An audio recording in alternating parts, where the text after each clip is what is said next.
What's up, YouTube? Welcome back, or welcome to my channel if this is your first time. Happy December. This is the only full-length video besides shorts that I'm putting out this month, just because it's been a hectic month. But in January, starting the new year, we will be back to more regular postings. I've got a bunch of book reviews lined up. I got a bunch of things lined up for the new year, so stay tuned. Thank you guys for being here today. Today's video is inspired by one of my subscribers, who is 7 to Dawn Boss. I think I said that right. Who proposed the idea in a comment recently, and I thought it was a good idea. So I'm going to be discussing this idea as well as expanding on it a little bit.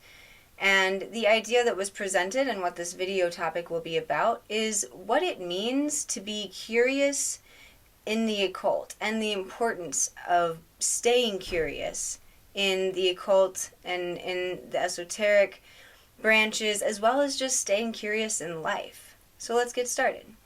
So to begin, I will just define the definition of curious. So curious as an adjective simply means eager to learn more. Now, what does it mean to stay curious in the occult? So for those watching this video, for those who are, whether you're into the occult already or not, or just getting started, wherever you are in your journey, on your spiritual journey, magical journey, I believe that staying curious in anything, whether it's the occult or whether it's another topic, Bella has joined me because she is curious to know what's going on. Being curious comes from a characteristic that is inherent to somebody already. You know, I don't think that each person on this planet has the equal level of curiosity, because there's a lot of people who are comfortable in certain things, whether it means staying comfortable in their religion and not having any sort of desire to seek beyond that, or being comfortable in your home, wherever, being comfortable and having answers either fed to you or believing answers that you've been told essentially just puts the nail in the coffin of curiosity. So I think, speaking from my own experience, that curiosity comes when we begin to question something we've already known, something we've known for a long time or a short amount of time that just doesn't really seem to make sense anymore. And so we develop this eagerness to know more, or this curiosity to know more, because we're not satisfied with what we've known already, or what we've learned, what we've been told, whatever the case may be. So I do believe that becoming curious in anything and developing this eagerness to know more about something begins at a place of dissatisfaction. It begins in a place where we need more. We feel that there is something out there and want to know what it is. So, I will also, in this video, be quoting a little bit, from Dion Fortune's book, Sane Occultism. I have recently read it, and it is a very good book. I will be doing a full-length review on just this book solely at some point. It is one of the few videos that I have so far on a non-ritual magic book. There's not rituals in this. It's simply a book on what Sane Occultism means, what is occultism, answering those sorts of questions. Is occultism worthwhile? Ideals of the occultism, differences of Western and Eastern occultism, all sorts of things. And it goes a bit in depth into psychology too. You may or may not already know that the word occult by itself means hidden. And the word esoteric is typically used as a synonym for the word occult, means for the few. Occult and esoteric knowledge is not mainstream. The people who are interested in it, the people who practice it, the people who study it, most likely did not were not raised in a household where it was an open forum of every day. And I don't speak for everyone. I'm sure that there are people out there who have had that unique experience, and that's a very, I would think, hopefully worthwhile, if used correctly, experience perspective to be brought up in. I personally was not raised that way. I was raised very Christian. And the word occult to me, just the word by itself, without even knowing what it meant, had sort of this like dirty feeling to it. Not dirty, but just like bad. It just felt like a bad word, you know. But all that word means is hidden. Exploring the occult is essentially maintaining a curiosity of things that are hidden from people. I will quote Dion Fortune in her book from the first chapter of What is Occultism? And she writes, "Occult science, like classical music, reserves itself for the few whose training and natural gifts enable them to appreciate it." Also in this same chapter, she writes that to the man or woman dissatisfied with the conventional explanations of a philosophy and a science limited to the evidence of the 5 physical senses, occultism opens a rich vein of ore to be had for the working. So, she says it herself, where these men and women, these people, you know, people who are left dissatisfied with what they've already been doing or told or practicing, may find the occult and have an inherent curiosity, an inherent pull towards it, because it's unlike anything that they've seen before. So now, what does it mean to stay curious in the occult? If you've already been in it and already practice it, you know, that door has already been opened, what does it mean to stay curious? Well, it may seem obvious to some, it may not to others. Either way is okay. To stay curious means to just remain open-minded, remain a seeker of truths, a seeker of answers, a seeker of knowledge, in hopes of finding satisfaction, finding more satisfaction perhaps than was previously had when we were practicing another orthodox faith or whatever.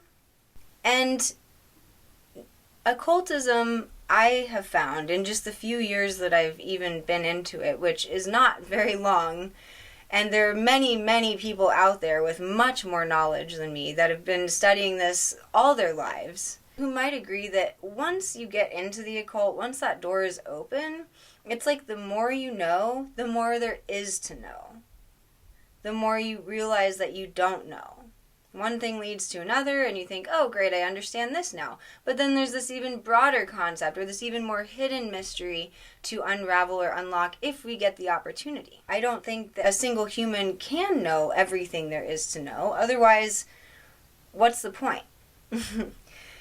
So, staying curious, whenever I say in my videos, at the end of my videos, to stay kind and stay curious, obviously stay kind is obvious, like just stay kind to people, stay kind to yourself, stay kind to your animals, your pets, you know, your family, friends, whatever. Stay kind, just be a kind person. And being curious simply means to keep seeking, to keep wanting answers. If something doesn't resonate or doesn't make sense or just seems like complete bullshit, then it's not wrong to question things and begin to find answers for ourselves. Everybody has grown up in a different way, right? Everybody was told different things growing up. Some people have similar perspectives, some people have different perspectives. You know, and if you are satisfied with what you learned growing up, then I wonder, would you even be watching my videos in the first place? Unless you grew up interested in the occult and had parents who practiced magic and witchcraft, then maybe. But if you didn't grow up that way, and are now watching my videos, and other videos of YouTubers who make videos about similar things, I would say that you already have that curiosity to know more, to find a truth, to find truths, to seek knowledge, to seek answers, to tap into higher consciousness, to tap into spiritual planes. And I think to have that curiosity is a gift, because it means that we're not just following what we're supposed to be following. We're more likely to forge our own path, I believe, when we are curious about things that spark an interest in us. Things that we don't know about, things that we want to learn about, become well versed in, or just know a little bit about. My intention in making these videos is not only to share my experiences with people who read the books that I read and, connect with people in that way, but it's to inspire people to do that seeking for yourself, to find answers for yourself, to see what works, and also to relinquish any doubts or fears or concerns and share knowledge of hey, a normal person can do magic.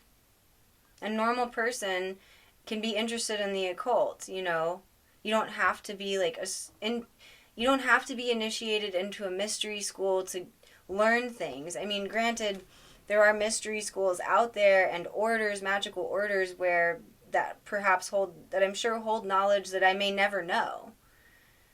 But that information is also becoming more public, and as you connect with people, as I've gotten more into the occult, I have connected with people from all over the world who some have been initiates in these magical orders.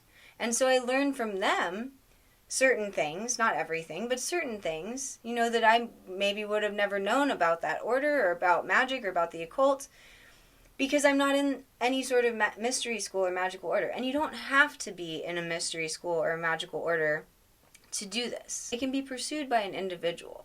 Your curiosity will take you wherever it takes you. But my hope, based on my own experience and because of the world that I would like to see, is that the curiosity leads you ultimately to a path of righteousness, to a path of sovereignty for yourself, to a path that some may call the right-hand path. I know in magic there's a lot of people that follow the left-hand path, and that's okay. That's their choice, and there's nothing wrong with that. But I myself try not to do that. I will close with one final quote from Dion Fortune from her book on Sane Occultism. This quote is in the 3rd chapter, which is The Deeper Issues of Occultism, and it says, "For occult science in itself is neither good nor evil, save as it is used, and that is why it is so necessary to approach it with clean hands, a pure heart, and a disciplined and dedicated will. Occultism is not child's play, and it is very far from being foolproof. For its pursuit, strength is required as well as purity. But all who have touched its deeper issues unite in declaring that it is no will-o-wisp dancing over a bottomless bog, but a true path to the light, though narrow as a razor's edge." So I will end with that today. Hey, Bella. So thank you guys for taking the time to watch this video. I hope that you learned something. I hope it has inspired you perhaps to be more curious, to keep learning. Never stop being a student.